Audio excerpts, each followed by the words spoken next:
हारे हुए परिंदे उड़कर तो देख तू, धरती से आ मिलेगी छत आसमान की। नमस्कार दोस्तों, मैं हूँ doctor Hema Pande, motivation speaker और आप सबकी दोस्त।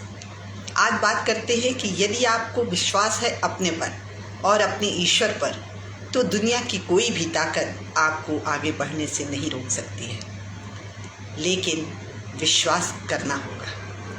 ऐसा ही एक वाक़या हुआ जब चाहत में सवारी करते हुए विभिन्न तटों पर घूमने का प्रोग्राम बनाया गया। एक दोस्त ने कहा कि मैं थोड़ा सा शहर के अंदर टहल के आता हूँ, थोड़ा स्नैक्स वगैरह या कुछ इस तरह का सामान भी है, यहाँ का बड़ा प्रसिद्ध है, मैं लेके आता हूँ। ट्रैफिक बहुत था और वो आने में देर हो गई उसको। जहाज अपने नियत समय पर रवाना हो गया। वहाँ पर कोई भी दूसरा जहाज 24 घंटे के अंदर नहीं आता था। ऐसी स्थिति में उसका वहाँ रहना लाजमी था। वीरान जंगल में गहरे समुद्र की आवाज़ें बड़ा ही डरावना लग रहा था। ठंड से पूरा शरीर कँपकँपा रहा था।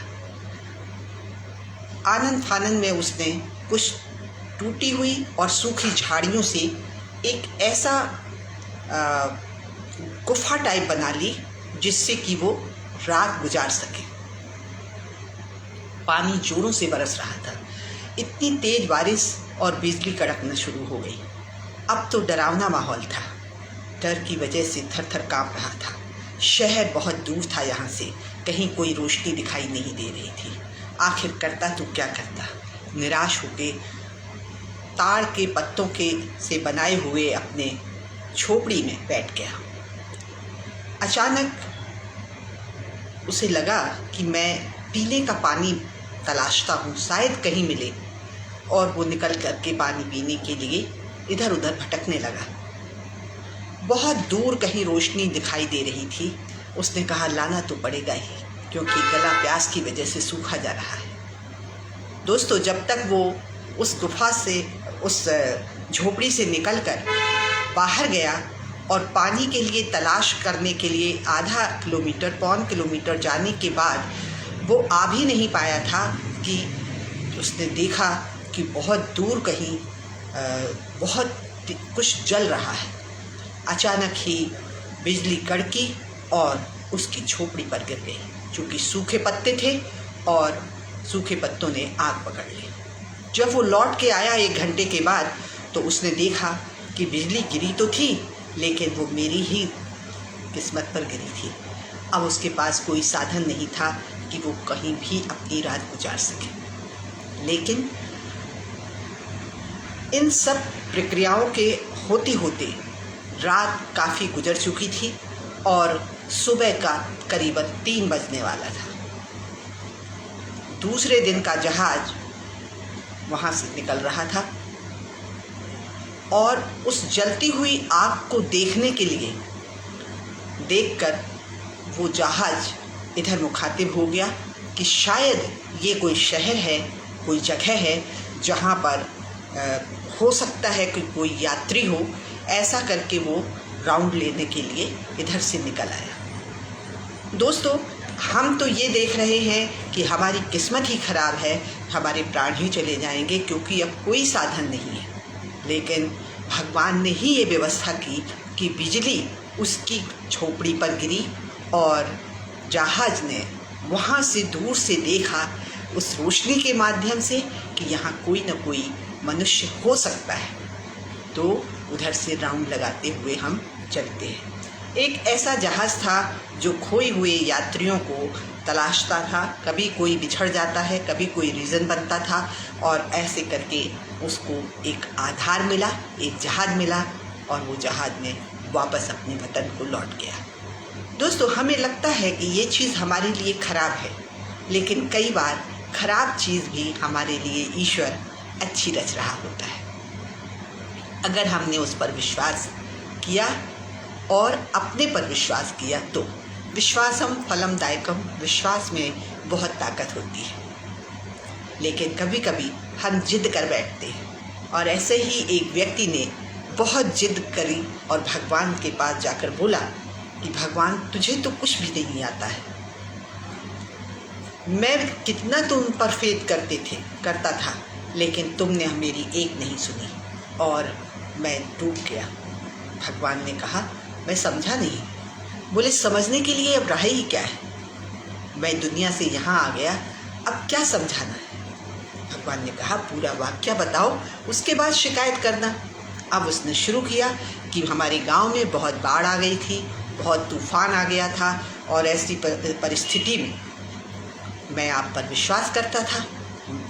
सारी चीज़ें मुझे लेने के लिए आईं, लेकिन मैंने किसी पर विश्वास नहीं किया। मैं सिर्फ आपका इंतज़ार कर रहा था और आपके इंतज़ार में क्या हुआ कि मेरे गांव के सभी लोग सुरक्षित बच गए होंगे, लेकिन मैं ही एकमात्र ऐसा था जो आपका विश्वास करते करते इस बाढ़ में डूब गया। क्योंकि पहले मैं नीचे था, फिर मैं ऊपर छत पर आया, उसके बाद फिर मैं तो भगवान ने कहा, ऐसा नहीं हो सकता है, मैं कभी किसी का बुरा नहीं करता हूँ। आप कह रहे हैं कि कोई अनाउंसमेंट हुआ, कोई जीप लेने आई थी। बोले, हाँ। तो आप उसमें क्यों नहीं गए? वो दूसरी बात, जब पानी बढ़ गया तो नाव वहाँ से आई और नाव ने अनाउंसमेंट किया, आप उसमें भी नहीं आए। तीसरी चीज़, जब आप छत पर थे तो मैंने हेलीकॉप्टर भेजा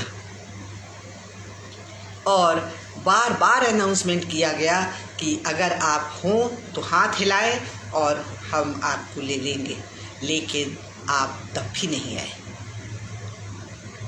वो सब क्या तुम्हारे पिताजी ने भेजा था?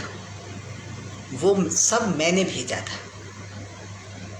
दोस्तों, भगवान डायरेक्ट तो नहीं आते हैं, लेकिन इनडायरेक्ट बहुत सारे इशारे करते हैं। बहुत बार आपको लगेगा कि ये ईश्वर का इशारा है और अगर आप अपनी अंतरात्मा की आवाज़ सुनते हैं तो आपको विश्वास होगा और आप उस विश्वास को समझें। लेकिन हम इतनी बुराइयों में, इतनी कमियों में फंसे रहते हैं कि हमें उनके इशारे समझ में ही नहीं आते हैं। इसलिए अपने पर विश्वास करना बेहद ज़रूरी है। अपने उस परम पिता परमात्मा पर विश्वास करना ज़रूरी है। ईमान अगर अच्छा है तो कोई भी ताकत, विश्व की कोई भी ताकत आपका अहित नहीं कर सकती है। देर हो सकती है, लेकिन आपका हर काम दुरुस्त होगा। कर्मों की सज़ा हर हाल में मिलती है, इसलिए कर्म अच्छे करते जाइए और पूर्ण विश्वास के साथ, जिंदा दिली के साथ अपनी ज़िंदगी को जिए। आप अपने घर में अपने बच्चों को भी ये संस्कार दें ताकि वो शांत रह करके और योग, ध्यान, व्यायाम की भाषा को समझें, ईश्वर पर विश्वास करें और दूसरों के साथ गलत काम करने से बचें। ये वो चीज़ें हैं जो हमें आगे के लिए मार्ग प्रशस्त करती हैं, बहुत दूर तक जाने के लिए हमें रास्ता खोल देती हैं। अगर हम दूसरों का भला करते हैं तो ईश्वर हमारा भला करता है। ऐसा ही एक व्यक्ति एक गुफा में जा रहा था, सुरंग में जा रहा था।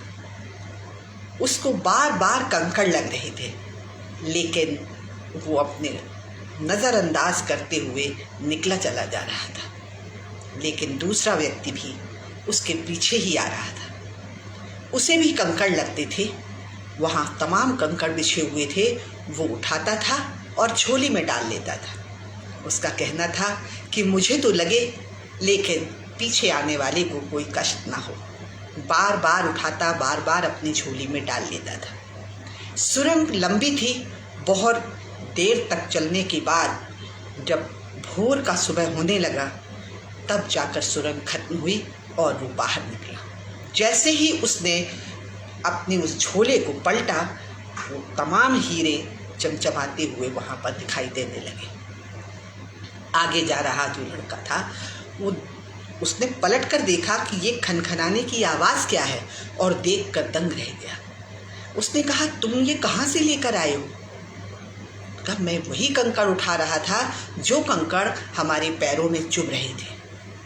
उसने अपने सिर पर हाथ रख दिया।